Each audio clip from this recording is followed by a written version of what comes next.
सोने चांदी को तो हम सदियों से भरोसे की निशानी मानते आए हैं, है ना?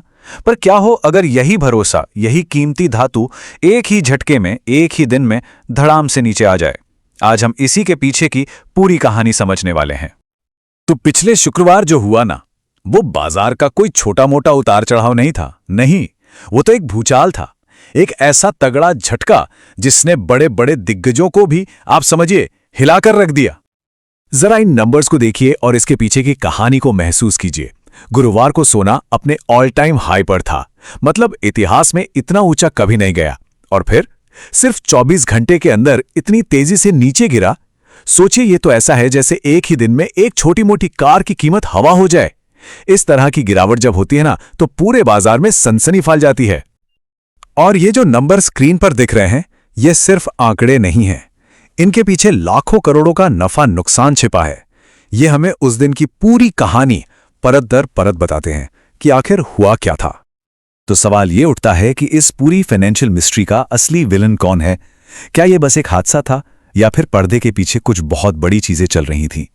चलिए, एक जासूस की तरह एक एक सुराग को जोड़ते हैं और देखते हैं कि सच्चाई क्या है। तो हमारा पहला सुराग है प्रॉफिट टेकिंग। अब इसको ऐसे समझिए, मान लीजिए किसी ने सोने में खूब पैसा लगाया है। वो देख रहा है कि कीमतें रोज रोज नए आसमान छू रही हैं और वो बहुत खुश है। लेकिन फिर दिमाग के किसी कोने से एक डर निकल कर आता है कि कहीं ये बुलबुला फूट ना जाए, कहीं ये सब एक झटके में खत्म ना हो जाए। और बस यहीं से शुरू होता है इंसान के दो सबसे पावरफुल इमोशंस का खेल, लालच और डर। जब कीमतें चढ़ रही होती हैं तो लालच सब पर हावी होता है, लेकिन जब वो एक पॉइंट से बहुत ज्यादा ऊपर चली जाती हैं तो डर अपनी जगह बना लेता है और फिर सब एक साथ एक ही समय पर अपना पैसा निकालकर भागने की कोशिश करते हैं। और सुनिए, ये बात सिर्फ हम नहीं कह रहे हैं। HDFC सिक्योरिटीज के सौमिल गांधी जैसे इंडस्ट्री के जो बड़े एक्सपर्ट्स हैं, वो भी इसी तरफ इशारा कर रहे हैं। और ये बात याद रखनी चाहिए कि जब सौमिल गांधी जैसे लोग कुछ बोलते हैं तो पूरा बाजार कान लगाकर सुनता है। और यहां हम छोटे मोटे रिटेल इन्वेस्टर्स की बात नहीं कर रहे हैं। नहीं, हम बात कर रहे हैं बाजार के असली वेल्स की, मतलब हेज फंड्स, पेंशन फंड्स, बड़ी बड़ी इंश्योरेंस कंपनियां। जब ये लोग कोई मूव लेते हैं ना, तो वो अपने साथ सुनामी ले आते हैं, पूरे बाजार को बहा ले जाते हैं। पर रुकिए, कहानी अभी खत्म नहीं हुई है। प्रॉफिट टेकिंग तो पहेली का बस एक टुकड़ा है। इस खेल में एक और बहुत बड़ा खिलाड़ी है जिस पर ध्यान देना जरूरी है, और वो है ताकतवर अमेरिकी डॉलर। देखिए, ये कोई तुक्का नहीं है, इसके पीछे एक सीधा साधा आर्थिक नियम काम करता है।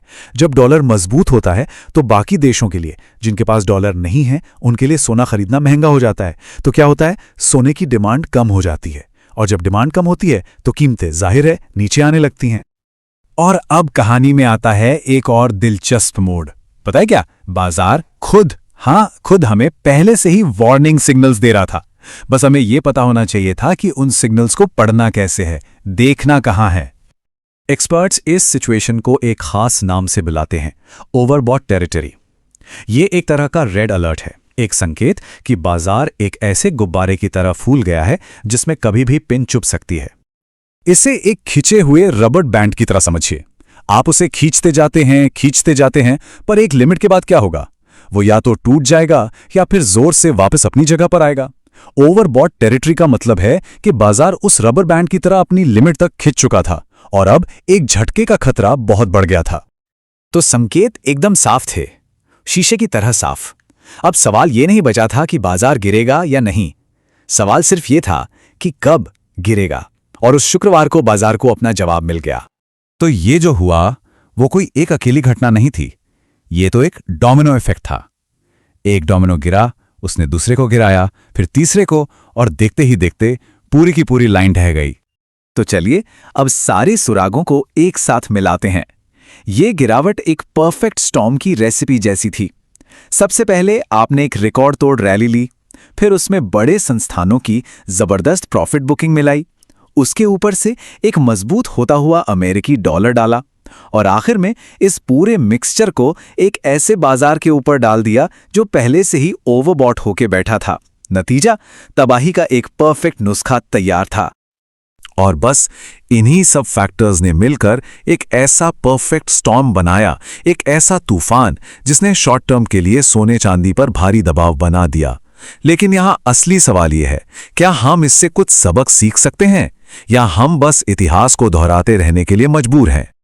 तो अगली बार जब कोई बाजार आसमान की बुलंदियों को छू रहा हो तो क्या उसकी चकाचौंध में खो जाना चाहिए, या फिर ये याद रखना चाहिए कि जो चीज जितनी तेजी से ऊपर जाती है उसके नीचे आने का खतरा भी उतना ही होता है। खैर, फैसला तो हर किसी को खुद ही लेना होता है।